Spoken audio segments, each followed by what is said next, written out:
We are going to look at transistors. But before we run this simulation, allow me to take you through the theory. From the word itself, transistor, we have two words, transfer and varistor. So we are looking at transfer of electrical signals through a resistor. There are two types of transistors. One, bipolar junction transistor. Two, field effect transistor. Bipolar junction transistor, it's a current controlled valve where the base current is controlling the collector current. As for field effect transistor, it's a voltage controlled valve. The gate source voltage controls the drain current. For now, let's concentrate on the bipolar junction transistor. Bipolar junction transistor, just like the name suggests, bi, meaning it is using two. And for this case, it uses two diodes.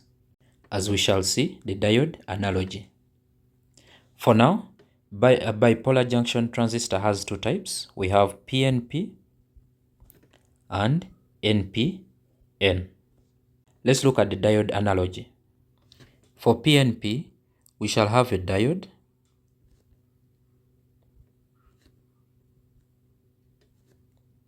facing another diode. The extreme end to the left, it is a terminal which we call emitter. To the right, it's a terminal which we call the collector. Then in the middle is a terminal we call base. Then for NPN, the two diodes face away from each other. So, bipolar junction transistors are amplifying transistors, current amplifying transistors or regulating devices. The only difference between these two, since they all work the same way, but the only difference is that the biasing is different. For PNP, it's a forward bias. As for NPN, it's a reverse bias. And the polarity of the power supply for each type is different. Let's now look at the symbols. This is a symbol for PNP. As we may notice, the arrow is pointing towards the base or inside the transistor. For NPN, the current flows towards the emitter. Let's look at the current flow for PNP. From emitter, we have IE. Then to the base, we have IB. To the collector, we have IC. Across BC, this is what we call VBC, that's the voltage. Across EB, that's what we call VBE. Then for NPN, the current will flow towards the emitter, which is IE, from the collector, which is IC, then also from the base, which is IB. Before we run the simulation, let's look at the regions of bipolar junction transistor. There are three regions. One, cutoff region, where the base current is equal to 0, and that implies that the current at the collector is also 0. 2, active region. Here, the transistor is on, and the collector current is proportional to the base current. And then the proportionality sign is beta. Let's look at the third one. Here the transistor is on as well.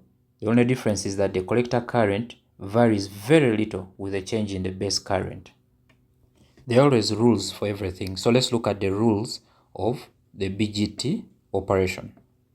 For NPN transistor, VC should be greater than VE.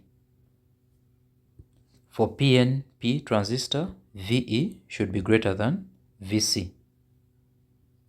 For NPN, there should be, between the emitter and the base, there should be a voltage drop of 0.6 volts.